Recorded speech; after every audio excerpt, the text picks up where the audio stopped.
Hello everyone, welcome to the channel. तो आज इस प्रॉब्लम में हम देखेंगे, हमारे पास एक है टेबल कॉल्ड नंबर्स, जिसमें दो कॉलम है, दोनों ही न्यूमेरिकल हैं और इनमें कुछ पेयर्स हैं। जैसे आप देख सकते हैं 2 and 4 I am seeing here and 4 and 2। तो ये पेयर रिपीट हो रहा है। As he another pair is 11 15 and 15 11 यहाँ पे है। तो हमारा टास्क ये है कि हमें एक एसक्यूएल क्वेरी लिखनी है जिससे कि हम we need to keep only one pair. हमारी रिजल्ट टेबल में सिर्फ एक पेयर रहना चाहिए और भी जितने भी डुप्लीकेट पेयर्स हैं हमको वो रिमूव करने हैं। तो हम स्टेप बाय स्टेप देखते हैं इस प्रॉब्लम को हम कैसे सॉल्व करेंगे।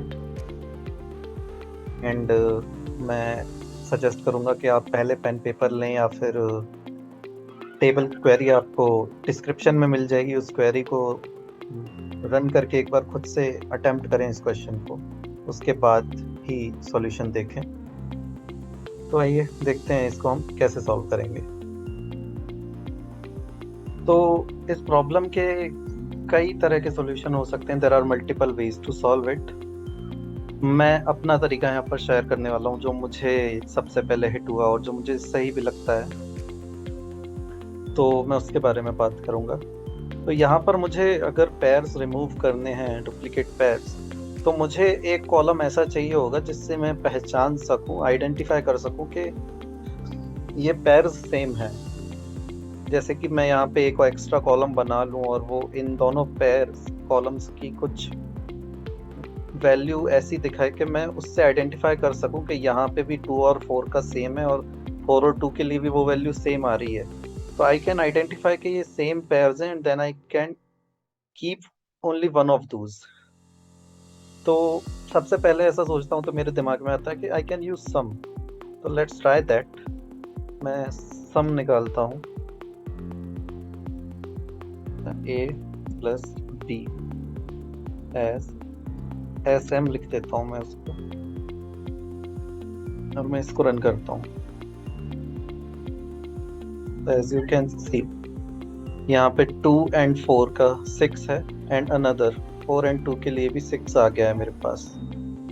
ऐसे ही एक और पेयर 11 15 का 26 एंड 26 अगेन मैं यहाँ देख सकता हूँ, दैट इज फॉर 15 and 11।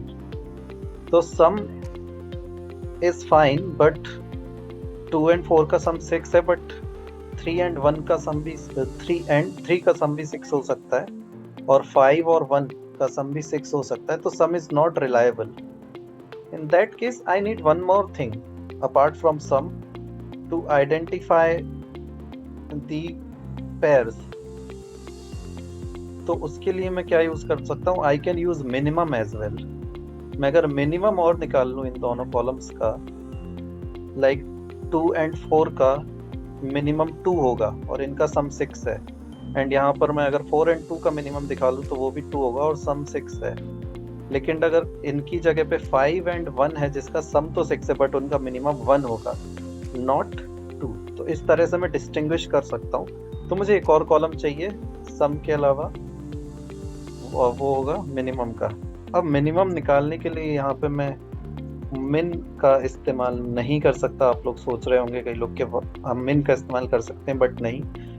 मिन क्योंकि एक एग्रीगेट फंक्शन है और एग्रीगेट फंक्शन अक्रॉस दी रोज काम करता है ना, और हमें यहाँ अक्रॉस दी कॉलम्स मिनिमम लेना है, तो वो यहाँ पे काम नहीं करेगा। तो यहाँ पे एक और तरीका है, यहाँ हम यूज कर सकते हैं केस व्हेन का।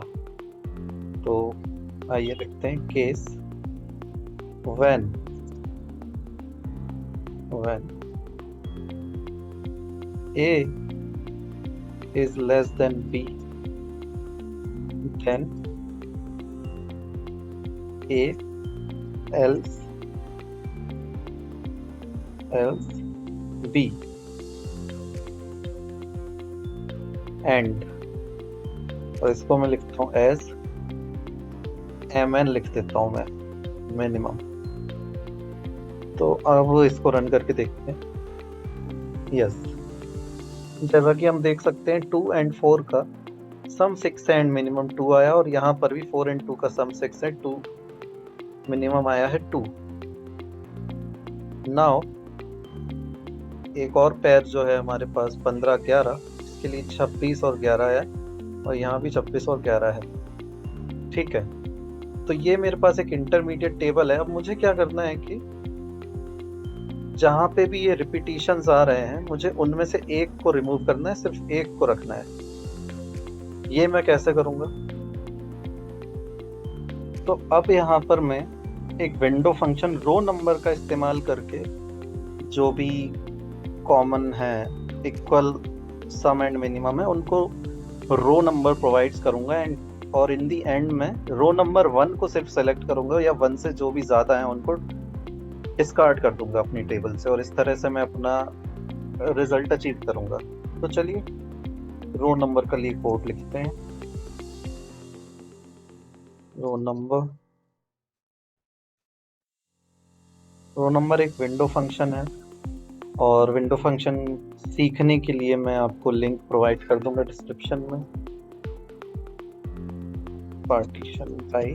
पार्टीशन बाय मैं करूंगा। जी हाँ, मुझे पार्टीशन बाय करना होगा इन दोनों कॉलम पे, जो मैंने सम लिया है और मिनिमम लिया है इन पर। तो मैं लिखता हूँ SM, MN, let's see if it works. और यहाँ हाँ, एज मैं लिख देता हूँ रो n, इस कॉलम को मैं रो n का नाम दे देता हूँ। यहाँ तो एरर आ गई है,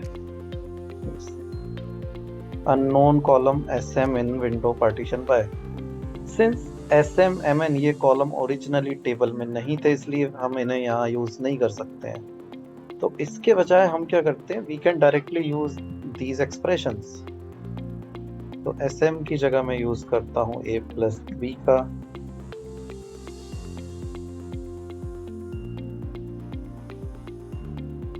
और MN की जगह मैं यूज करता हूँ इस स्टेटमेंट का जिससे मैंने बनाया था।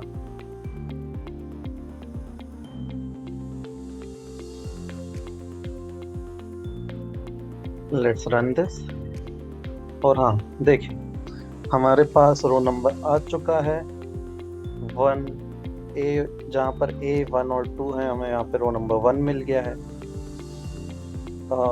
देखिए 2 कहाँ पे आया है, 2 और 4 में 1 है, और 4 और 2 जो इसका रिपीटेड पेयर था वहाँ पे 2 आया है। तो आप जहाँ भी देखेंगे कि जैसे 5 एंड 9 में 2 आया है, तो 9 एंड 5 भी हमारे पास कहीं ना कहीं प्रेजेंट है। ये देखिए 9 एंड 5 1, 5 एंड 9 पे 2। तो हम यहाँ पे क्या कर सकते हैं, किसी भी रिपीटेड पेयर को डिसरिगार्ड करने के लिए, हमारी टेबल से हटाने के लिए हम क्या कर सकते हैं, यहाँ पर रो नंबर पे फिल्टर लगा सकते हैं कि it should be equal to 1 only. 1 से ज़्यादा जो भी होगा उसको हम अपनी टेबल में नहीं लेंगे। तो इसके लिए मैं यूज़ करूँगा विद क्लॉज का, और मुझे एक्चुअली ज़रूरत नहीं है वैसे SM एंड MN कॉलम्स की, क्योंकि मुझे सिर्फ रो का इस्तेमाल करना है। तो मैं अगर आपको दिखाऊं बिना इनके ये कैसा दिखता है, तो ये देखिए 2 एंड 4 पे 1 रैंक एंड 4 और 2 पे सेकंड, और यहाँ पर देखिए 11 15 पे 1 रैंक, 15 11 पे सेकंड रैंक आ गई है। तो मैं अब इस टेबल का यूज़ करके अपना रिजल्ट अचीव करूँगा। मैं इसको डालूँगा विद क्लॉज के अंदर, क्योंकि मैं डायरेक्ट फिल्टर नहीं लगा सकता हूँ इस कॉलम पर। तो with P1 as and select A from B from P1, select the row and equal to 1. Let's run this। और ये देखिए हमारे पास 2 4 है, लेकिन इसका रिपीटेड जो 4 एंड 2 था वो नहीं है। इसी तरह 9 एंड 5 रिपीटेड था, बट अब सिर्फ एक ही है, एंड 11 15 ऑल्सो।